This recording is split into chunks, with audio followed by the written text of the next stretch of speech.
Okay, sasa harakati bado zinazidi kwenda mbele. Tuko na Mr. Frankie Phone huyu hapa tena. Wow. Ukumbuke ni kwamba jamani muuzaji wa simu za aina zote. Yaani simu ndogo na kubwa, simu original kabisa, simu za button na simu za kupangusa, yani smartphone. Vifaa vyote vya simu zinapatikana ikiwemo protector, makava, earpiece kama hizi, yani make bluetooth headphone, makava yale original ambayo ukimwagia maji ni mtelezo. Yanapatikana pale. Makasha ni makava ya simu yako pale, aina zote, ya kike ya kiume, ya simu yoyote ile. Chaji zile fast za kijanja na original kabisa. Wanamuita Mr. Frankie Phone, baba la baba. Vyo vya aina zote hapa tunakuuzia. Ukumbuke tu mambo ni moto kupitia 0786 791 656. Tuko Mloa, Mwaswala, wanapaita Mwaswala, wakali wa mambo. Kutoka ndani ya Mloa pale, tuko na Mr. Frankie akitupa support, tukielekea ukingoni kabisa mwa mzigo ambao ni Dance in the Sky. Na sauti ya Papa Fernando Nietzsche, DJ mjukuu mwana mamba. Mambo kizidi kwenda sambamba kabisa. Popote pale uliko basi tuko na wewe, na pia sisi tunakuhitaji bado. I'm single again. Dude tena hili hapa. Mzigo unaitwa Dance in the Sky. Hebu twende tukapate majibu ya pale pale tulipoishia. Ndiko ambako tunahitaji kupata muongozo. Nini kilikuwa kimejiri kutoka hapa ambako tulikuwa tumepakiza kipande cha kumaliza mzigo.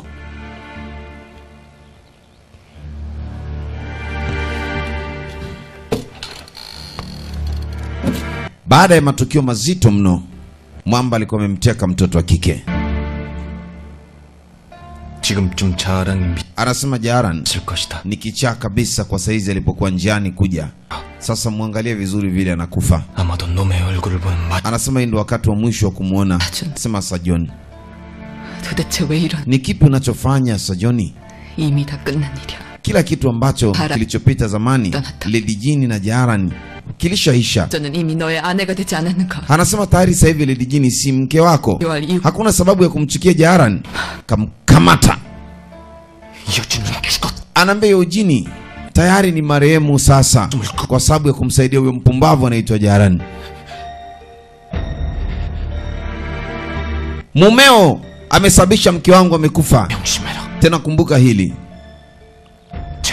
lazima nihakikishe na muua Jaran mwenyewe. Sitamwacha hata kidogo.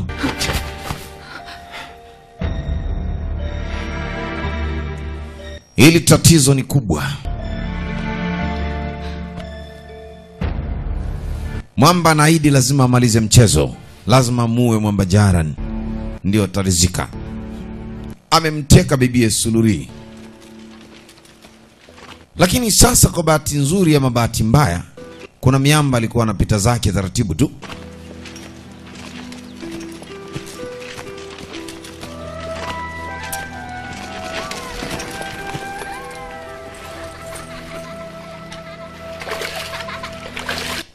Akiangalia watoto jinsi wanavyocheza na kufurahi, anakumbuka familia ambayo alikwisha kuitengeneza na ikasambaratika.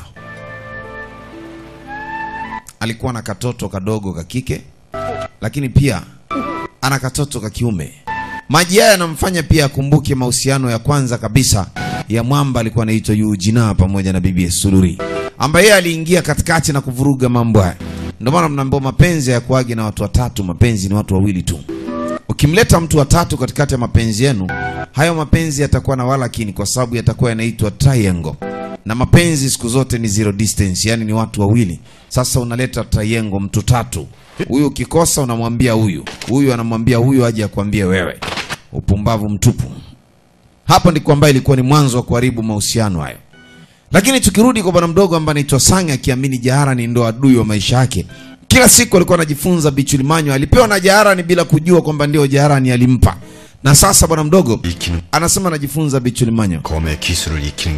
Anasema hii inaitwa swording fighting style devil situation. Kwanza unaufanya ubongo wako unakuwa sio kawaida. Mwili na moyo vyote vinahusiana na upanga. Tena lazima ukubaliane na mbingu na ardhi na jambia, vyote vifate kulingana na muongozo unaotaka wewe. Yani mbingu na ardhi na jambia uloshika. Ndo niitwa Bichulimanyo. Sasa bwana mdogo amemaster hiyo kitu, anajifua kila kitu hajapambane na huyo mtu ambaye ni baba yake bila kujua, ambaye anayemuita bwana Jaran.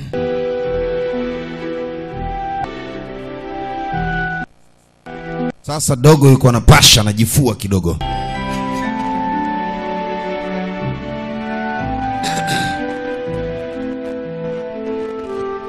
Anajifua na mzigo.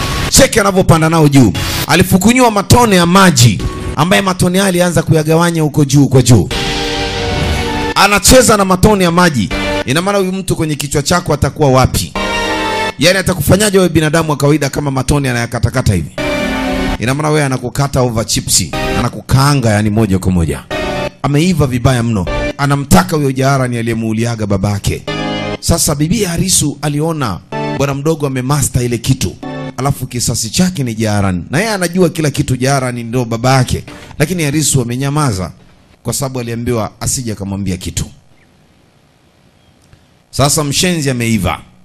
Anataka kujua huyo Jaran yuko wapi. Kasha jifungasha leo. Anataka kampate Jaran wamalizane. Harisu sasa anakwenda kumtafuta Jaran.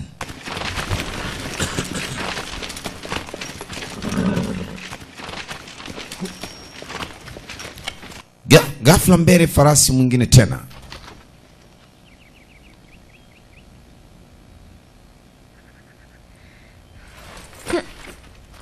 Binti ndo alikuwa wa mbele kuianza safari hii. 날씨 참 좋다. 그치? Anasema hali ya hewa ni nzuri. Harisu, mbia ndio. 그만 돌아가. Rejea. 싫은데? Mimi sirudi. Harisu 제발. Harisu nakuomba tafadhali ungerudi. Safari hii ni safari ya hatari. 고집 부리지 말고 그만. Huwezi kwenda na mimi. Harisu. Binti anasema sirudi. 혼자 걱정하. Nikae nyumbani mwenyewe nianze kuwaza kuhusu wewe. Na kuahidi kwamba nitarudi. 모르는 일이야. Anasema hakuna mtu wote anayejua kitu gani kitakacho kutokea utakapoenda. 잘못되기라도. Kama nikae na nikisubiri tu majibu ambayo sijui nani anakusaidia wala nini. 돌아갈 것도 없고. Mimi sina nyumbani, sina ndugu, sina rafiki wala jamaa. Wewe ndo ndugu yangu peke yangu, na ndo rafiki, na ndo mtu ambaye ulio upande wangu, na ndio mtu wa kila kitu kwangu. Harisu asema kama ukienda hutanifariji. Ukiniambia mimi nisubiri, mimi siwezi kusubiri. Maana hata kaka yangu aliniambiaga nisubiri pindi alipoenda vitani na hajarudi. Kwa hiyo neno kusubiri linaniumiza. Wewe twende tu.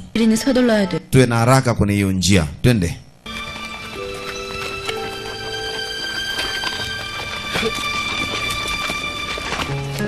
Mtoto wa kike amegoma, yeye hawezi subiri. Ile swala la subra kwake lilishamuumiza. Kwa hiyo hawezi kusubiri tena.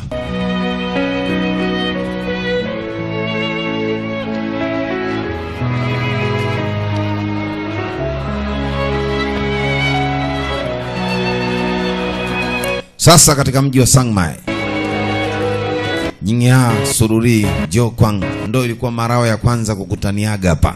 Hichi ndo kisemu ambacho walikutania wakajenga na mahusiano hapa. Alimkuta binti alikuwa anachagua kitambaa cha silki siku hiyo. Hichi ndo kijiji cha kwanza kuwafahamu wale watu. Akagundua baadaye kwamba yule mtoto anaitwa Sururi ni mtoto wa general mmoja mkubwa ambaye anaitwa Taroga.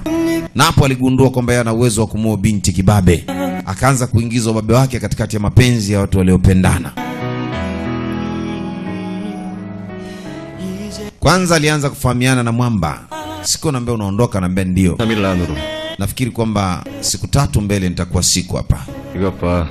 Ila jitahidi kuendelea kuishi maisha mengine mazuri kama awali.